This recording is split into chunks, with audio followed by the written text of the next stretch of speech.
Hi everybody, it's Prime here from Down4X and StupidlyEPIC.com, and I'm going to talk about my favourite characters this time. Favourite characters in video games. So, characters. I think the thing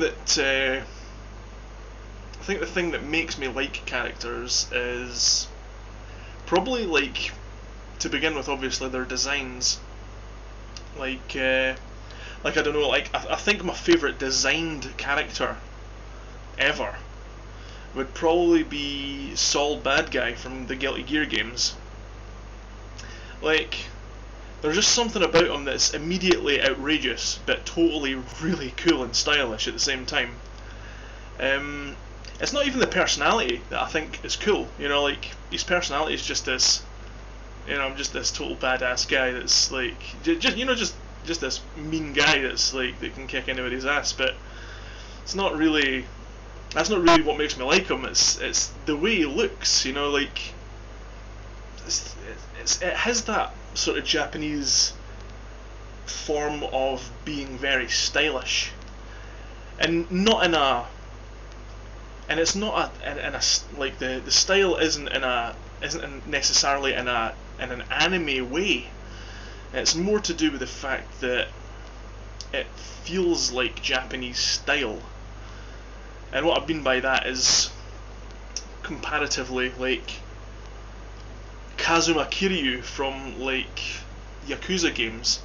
Like, there's something totally inherently really awesome about, like, I don't like people that smoke. Well, it's not that I don't like the people. That was stupid of me to say that.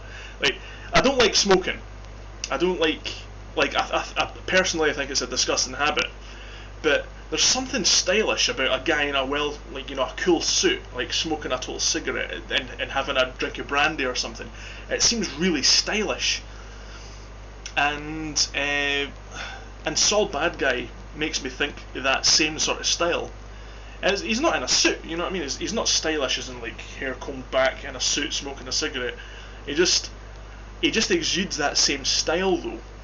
Like, he seems stylish, fashionable, you know what I mean? Like, I don't know what it is, but I sort of hold Sol Badguy and Kazuma Kiryu in the same sort of level.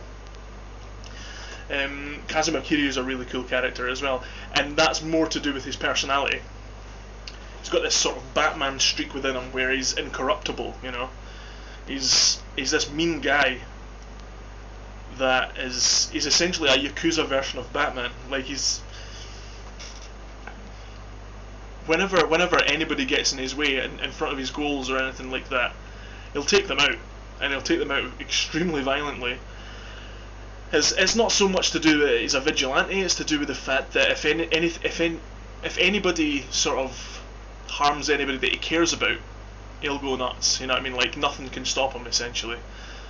So, yeah, so Kazuma Kiryu and Sol Badguy. Sol Badguy more in the design sense, and Kazuma Kiryu in terms of, like, personality, but also in design sense, because he seems really stylish and cool, you know? Like, whenever I think real Yakuza, I just think of these bald-headed guys with loads of tattoos that are kind of mean, that'll just stab anybody. Like the kind of guys that you get in the games that's not Kazuma, you know? Like, everybody that you walk by is like, oh, and then they start, like, you've got to pay a fine for walking by me, or like, I don't like your face, let's fight. And then you kick the crap out of them constantly, and they're like, oh, I'm sorry, holding their stomach, and here's 5,000 yen, don't beat me up anymore. Like, that's kind of the way I see the Yakuza, but Kazuma and the people who are around him, like his friends and all that, seem really cool and stylish, and that's awesome. That is, like, that style is really cool. Just the sort of, I think the thing that that's like the perfect example of that style is the Yakuza 3 box art. And what I'll do is, I've not got a very good video editor, but what I'll do is I'll try and edit in if you've not seen the box art before, I'll try and edit in like a picture of the box art into this video. But yeah, like the Yakuza 3 box art, just his head leaning back and just a cigarette in his mouth, and just the city in the background, you know, just that kind of style, just being stylish and cool, and it's not a cheesy stylish, it's like truly stylish, you know. It's just like how Dante from the Devil May Cry series is stylish in a cheesy way. Like, everything that he does exudes style, but it's done with flair and flashiness. But Kazuma's not flashy. It's not like he's intentionally going out his way to do everything in the coolest way possible to get noticed, you know. But Dante does. Dante's got this streak in him where everything that he does is really stylish, but he wants people to see it, and he wants people to see how cool he is, you know. And he does all these cool, crazy things like jumping on enemies' backs and like skateboarding around with them and stuff like that, while spinning and shooting his guns and stuff. Or like surfing a missile that just got rocket launched at him, you know. It's from Devil May Cry 3. Just crazy things like that. Just insane stuff, like shooting a pool ball that's like flying past his head and knocking it into the enemies, you know. Yeah, it's cool, like really cool stuff. And like Dante's another really cool character that I like, but and again for a different reason.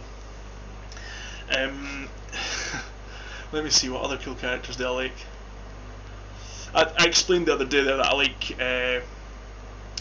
like Isaac Clarke's character from Dead Space, and if you didn't see that video, you should maybe check that out, because I could speak for ages on why that guy's really cool, and I do, and it's in that other video, so you should maybe watch that other video if you've got the time. Let me see. I don't know. Iori Yagami from King of Fighters. He's the guy with the red hair that comes over his face, and he's all black with his red trousers on. He's got this like really stylish kind of collar. Again, in the same, a little more exaggerated, but in the same way that Kazuma Kiryu's stylish. You know, like the one good thing about King of Fighters and the SNK characters is that they seem like Street Fighter always seems like they're kind of traditional Japanese martial artists, you know what I mean? Like Ryu in his gi, you know, Akuma in his gi. They just seem kind of basic and standard, whereas King of Fighters characters seem to have a more stylish view in mind of the characters. Like some characters, yes, they're in gis and things like that, but other characters are actually properly stylish, you know, with their cool suits on and things like that. So yeah, I like Iori Yagami, and I think the reason why I like him is because he's literally insane. Like, he's actually nuts, but he's clever as well though. Like, he's insane, but he's a calculating insane, you know. And the way he laughs is total cool as well. Really, really awesome. Let me see some other cool characters that I like. I'm just looking at my games here to see inspiration. I should have prepared. Castlevania, there you go. One of my favourite characters ever in all of Castlevania is Richter Belmont. One reason that I sort of floated to the affinity of Richter rather than like Gabriel or, you know, any of the other Belmonts was because his name's Richter, and that's like one of the coolest characters from Total Recall. So like, yeah, so like Richter Belmont, like initially it was because his name was Richter, but he's totally awesome, you know. Just like, I played through Dracula X Chronicles on the PSP, and these Belmonts, you know, like I've never really played an awful lot of the Castlevania games. I did play Symphony of the Night on the PSP as well, because that came with Dracula X Chronicles, and but I played Symphony of the Night, I played Dracula X Chronicles, and in Dracula X Chronicles, Richter Belmont is a total awesome guy, like incorruptible again, like just like Batman, you know. Like, it seems like the Belmonts are like totally like pure righteousness, you know what I mean? Like they're doing justice and things like that. It's just this sort of not blind faith, but a faith that's sort of like a duty faith, you know. Like, we are oath bound to do this, you know. We've got to do this. This is for the betterment of humanity, even if humanity doesn't quite understand why we're doing it, you know. even if these people, like, whether they hate us or love us for it, it's irrelevant. We've got to do this to save people, you know. But yeah, I also like Alucard as well. Like in Symphony of the Night, it's really cool. But I don't know. I think I prefer the characters that use the you know the vampire killer whip. I like the whip better than just swords and things like that.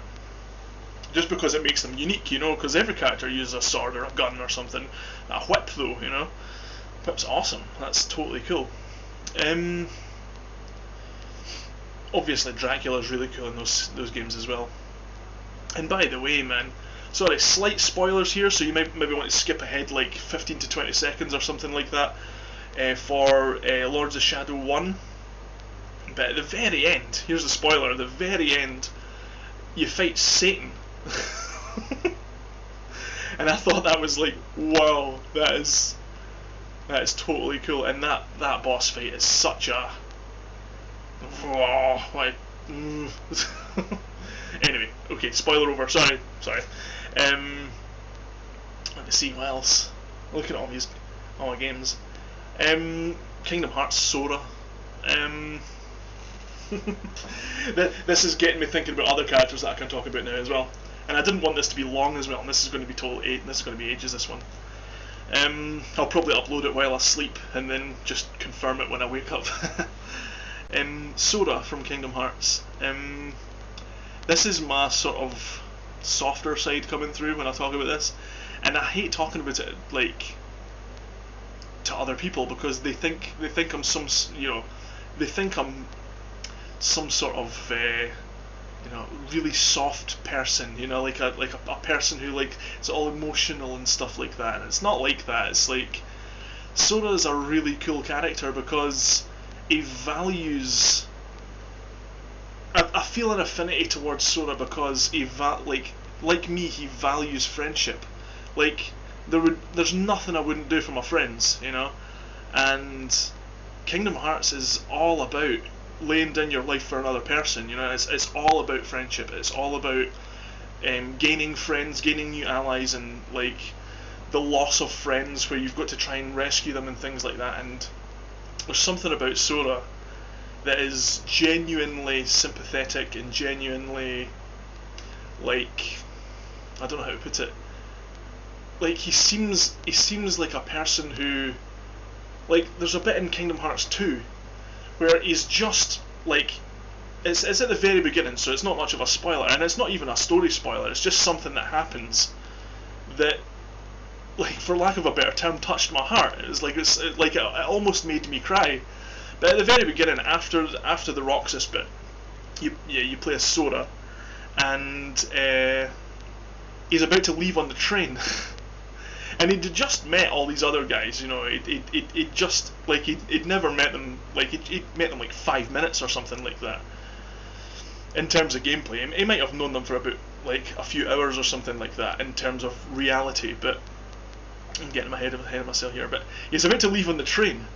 And they're like, see ya, and he's like, he kind of cocks his head, and then like one tear like rolls down his face, and it's like he doesn't really know them, but he's already missing them, you know. Like that's the heart of Sora.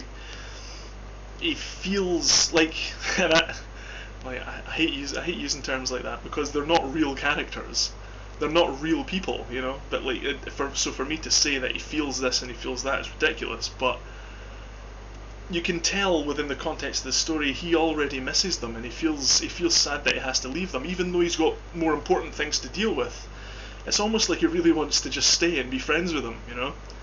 And that's how much friendship means to Sora. That he'd have met someone 5 minutes and he'd already be like best friends with them and want to be their friend for forever, you know. And it's totally awesome. Like, Sora's really cool that way. Likewise with Zack from Final Fantasy VII. In the original Final Fantasy VII, you don't get much of an idea of what Zack's like. All you know is that he considers Cloud a friend, and spoiler territory again here, sorry, but this is just to explain where I'm going with it, so if you didn't want to listen to it, just fast forward a wee bit, or I don't know how long, but Zack considers Cloud a friend, and he doesn't really know him that well, but he's the kind of guy that, like, even if it's just to save one person, he would lay down his life for them, and that's awesome. That's a true hero, like, and that's all you glean from Final Fantasy VII, because there's little flashbacks and things like that give you like little hints as to what happened in Cloud's past and why Zack's a part of his past and things like that. But in Crisis Core, and I know an awful lot of people will roll their eyes and be like, "Oh, spin-off Final Fantasy. It's not real. It's not proper canon or whatever like that." But shut your face, because it's a fantastic game. It's absolutely brilliant. If you just let yourself get immersed by it, just like Bionic Commando, just give it a chance. It's one of the best games I've played. I actually consider it slightly better than Final Fantasy VII because I don't really like Cloud as a character. Like, he seems pathetic, whereas Zack, again, is this Batman-esque incorruptible hero who, like, I've got this analogy in my head now that I can never get rid of. Like, whenever I see a character, like, Cloud is like a hero from Marvel. Like, he's a person that's weak and has weakness, and you can associate with that because we're weak people. We're human. We're only human. We have failings and things like that. And an awful lot of Marvel's characters, like, their heroes are written better than DC's characters because their heroes are more, you can associate with them more. However, DC's characters are sort of like characters that you kind of want to aspire to be like. You know what I mean? Like, Superman is not a good example of like a total like cool hero, but kind of like Captain America as well. You know what I mean? Like, Superman and Captain America are these symbols. You know what I mean? They're these things that we wish we could be more like. As people are. I would hope everybody would want to be more like Captain America or more like Superman. Like, regardless of whether we had the abilities of them or not, it's the heart that matters. So Zack's got the same kind of heart within him, and in Crisis Core, you get an awful lot more detail about that character's heart, and what drives him, and yeah, Zack's got. I'm spending way too much time on one character. Zack's got that heart, and whereas Sora's got a heart for friends, Zack's got a heart to save people. He wants to do the right thing, and he works for Shinra, and he doesn't realise that Shinra is the evil company. Like he just thinks he's just doing his job essentially, but he thinks his job's a good job. Until, near the end when he finds out that Shinra are total psychos and that. But yeah, like, Zack's a really, really cool character. Let me see, some other cool characters. Try to look here. I'm sorry. Come on. What about the Persona games? These are like obviously the best written characters are from RPGs and all that. It's funny because I had all these other characters in my head as I was talking about Sora and then Zack. It was a natural progression to these other characters, but now I can't remember them. So the Persona characters, like, it's bizarre because the Persona characters are kind of like, well, the main characters at least are kind of like blank slates. They respond like whenever you're playing the games, you're given points in the story where you can respond, but most of the time you don't say anything. Like the main character, like Link from Zelda, he doesn't really say much. It's like Link will be talking, like the princess will be talking to him, she'll be like, "What's that?" And then the Ganondorf is in another castle. Okay, Link, go and defeat him or whatever. Like, it's kind of like that. In Persona, whenever your character's saying stuff, it's just the lines coming out of his head, and it's just like, and your character It's, you explain to the characters that this happened or whatever, but then there'll be points in the game where you can select an option. So the characters are like blank slates except for these options, and the options are reflect what you would say, you know. But those characters have got an awful lot of depth to them as well, even though they're fairly blank in terms of writing, because they don't really say much. But the things that they do within the game, like, the characters are based less on how they act, but more like what they actually do within the game. And I think that's really cool, because obviously all the main characters in like RPGs are called to be heroes, but like in Persona, the heroes are just school kids, you know, and it's almost like these school kids are called to step up to the plate where like adults would fail, you know, like not school kids as in like kindergarten or like primary school or something like that, you know, or like first or second grade or whatever. I'm talking about like they're kind of like 16, 17 years old, you know. So they're almost adults, but they've not quite hit that, you know, where you would consider an adult, you know. Like they're not like in their 20s or anything like that, or like early 30s or whatever. They're not proper adults, you know. They're like if that sounds insulting to you, I'm sorry, you know. Like I'm 30 years old, so like I've kind of lost touch with that whole concept of like being a kid anymore. Anyway, but yeah, there's something about those characters within this setting of Persona. You get the feeling that sometimes they don't like what they're having to do. In fact, most of the time they don't want to do it. But because they're called to do this, they're sort of compelled. They're dragged. They're dragged towards this goal. And you can see them as throughout the course of the stories, they can see them maturing into, you know, the people who they will become when they get out of school and all that, you know. And that's really cool, and obviously they're really well designed characters as well. The style of them are really well drawn and stuff like that. But yeah, like all the Persona designs are really cool as well. And in terms of a basic concept of like drawing them and things like that, I've always been into like really cool drawn designs, because that's, as a kid, that's always what I wanted to do when I grew up. You know, I'd always want to design characters, so it's always interesting for me to see all these character designs. Let me see, any more? I'm really sorry about these pausing. I really should have wrote out a list beforehand.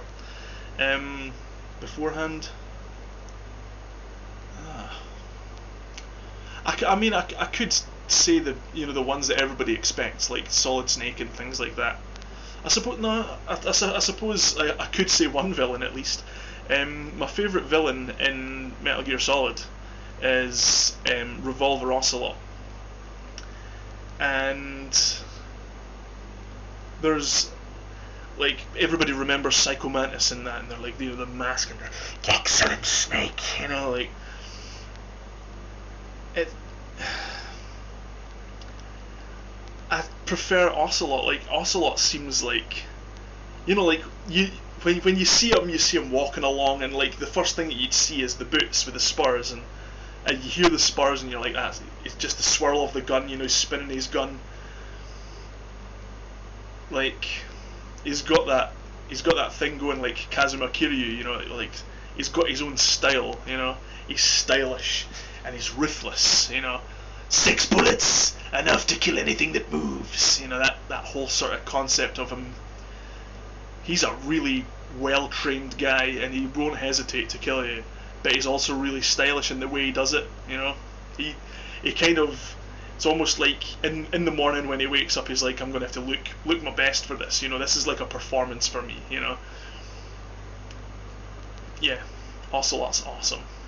I love the guy. I think that character is absolutely incredible. See, I spent so much time talking about Zack that I've pretty much forgotten everybody else. I've done a video about Earthworm Jim and all that, so like I think I can skip Earthworm Jim and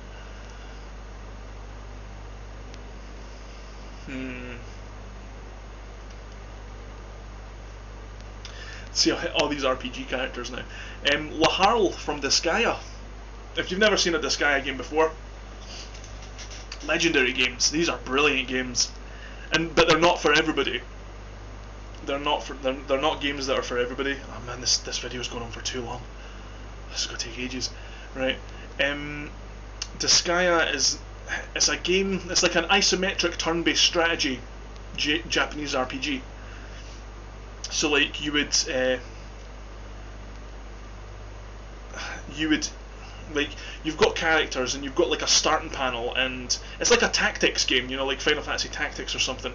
So you've got your character and you've got a starting panel. You can bring all your characters out of that starting panel, and you essentially move them a predetermined amount of spaces depending on their speed attribute, you know. So like, if their speed attribute is really high, you can maybe, like a thief or something like that, you can maybe walk them 9 spaces up to the enemy and then click attack, and then you can reel through your characters that way, or end your turn or something like that. But there's the main character from the very first game. It's hilarious. Like, Disgaea is not like this serious sort of affair where like it's not a story about you're a hero trying to save the world and it's like this big evil thing. You're essentially playing the guy that's trying to destroy the world. You're playing this, like, the son of a total demon lord essentially, and the game is hilarious. It's like so off the wall, it's so silly. Like, the music in the game's fantastic, but Laharl as a character, man, he's voiced by the person who done Rita Repulsa's voice from Power Rangers. I can't remember her name, but he's got that you know, the evil. I can't do the voice, but you know, the evil laugh, and like his laugh is brilliant. Like, he's not a particularly well designed character. He doesn't look totally awesome. Well, he does, but he looks awesome in a very minimalistic way. The only thing that's really defining about him is his blue hair, and he's got these 2 sort of like antennas of hair coming out of his hair. You know, it's like really big hair, like strands. But he's very basically designed. He doesn't have any chest plate on or anything like that. He's just bare chested, and he's got like a sword, and I think he's got a scarf on. He's got like this red scarf that flows as he's fighting. But he's very a basic looking anime character with his pointy ears because he's a demon, you know. So in terms of design, he's not my favourite design because Sol Badguy kicks that away, like kicks the crap out of that so easily. But in terms of character, in terms of silliness, you know, this is he's up there in terms of like how funny the character is. So if that's another series that I recommend really highly. If you're into sort of turn-based strategy games, you can go a lot worse than Disgaea, because like Disgaea is so cost effective, it's unreal. The game will last you forever. If you've only got like $40 to spend, buy a Disgaea game, and then if you're stranded on a desert island with nothing but a PlayStation 3 and Disgaea, or a PS2 and Disgaea 1 or something like that, that'll last you until you get rescued. That game will last you forever. I'm not joking, because there's randomly generated like 100 level dungeons in the game, and each item in the game can be used to go into a randomly generated 100 level dungeon, and you can go down the 100 levels and it gets harder on the way back up as well. So the game will last you literally forever. If you want to do literally everything, you can complete the story in about, I don't know, 20-30 hours or something like that, but everything after that will take you forever, because you can level, like, each character you can level up to 9,999, and not everybody levels up at the same rate. So, and you can make as many characters as you like. You can make like a huge roster of characters and swap them in and out and stuff like that. The game is undeniably like a huge epic fare, and it's but it's also very funny and silly as well. So I'm sorry about tangenting off onto an actual game there instead of talking about characters. Okay, so we'll kind of wrap up with maybe 1 or 2 more, and then I'll call it quits there. We've already discussed Silent Hill. I think Pyramid Head is a really, really well designed character. When I seen that character for the first time, I was just like, I was terrified. I was terrified of Pyramid Head. Like, he's just standing there in that doorway, and I was just like, what's that? What is that? I don't want to go near that. Just this really big imposing character with this like thing, this metal piece of like pyramid over his face, and that's actually his face. You know, like underneath it is just flesh, and it's just this big metal plate thing, and it's just bizarre. It's so cool though. If you've seen the Silent Hill film, you've seen him, but I like his design better. Like, he's a more basic design in Silent Hill 2. Okay, one more character. There's not that. Like, I'm probably forgetting tons of like older characters that I used to play from all these older games. Like, I'm probably forgetting all these different characters. Let me see. Come on.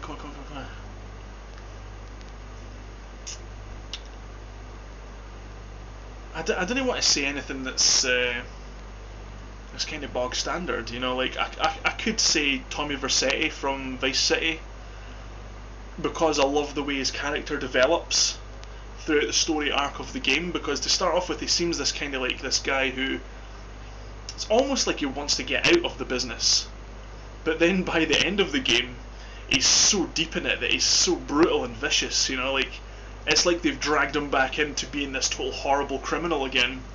But that story arc's, it's very realistic, you know. Like, when you're surrounded by these criminals, you kind of start acting like these criminals again, you know. Like, he's been away in prison for a wee while, so it's almost like when he comes back out, he's kind of a bit more reformed. But by the end of it, he's so embroiled in this whole crime and corruption again that he's just, I want to stab your face off, you know. Like, he's just turns into a psycho again, and that whole character arc is just really interesting. I mean, that's just another small example. I think that'll do, to be honest. I mean, I could talk for ages, but I'm kind of trying to be selective because I don't want the video going for too long, you know. That's already over half an hour, so I'll try to be a bit more selective in terms of the characters that I talk about. I wished I could think of one more, like a really good one, you know, but I suppose we can leave that for another time. But yeah, so what's your favourite characters? Please answer in the comment section below in that. Again, I'm still not properly versed in the use of YouTube, so when I point down, I'm not pointing to my crotch, and like, you know, I'm just like, comments section is down there, I think, somewhere. But yeah, so what's your favourite characters? Let me know in the comments, and I'm never going to do this thing where I'm going to be like and subscribe, yeah. Like, there's loads of people that I've subscribed to because of that, because I'm like, yeah, you're cool, I'll subscribe to you. But I'm not doing this to get likes and subscribes or anything like that. So like, that's up to you if you want to do that. Like, it would be helpful, but I'm not going to ask you to do it, because that's to me, it kind of seems like I'm kind of selling out in some way. And I don't know about you, but like, that's what it feels like to me. So like, yeah, like, just leave a comment. Like, I don't care if you subscribe or whatever. Just comment. Let me know that I'm saying something to someone, you know. Yeah. So thanks for your time, guys. Truly appreciate it. Probably back again like tomorrow or the day after with another video. I'll try and think of something else to talk about. Yeah. So see you guys later. Bye.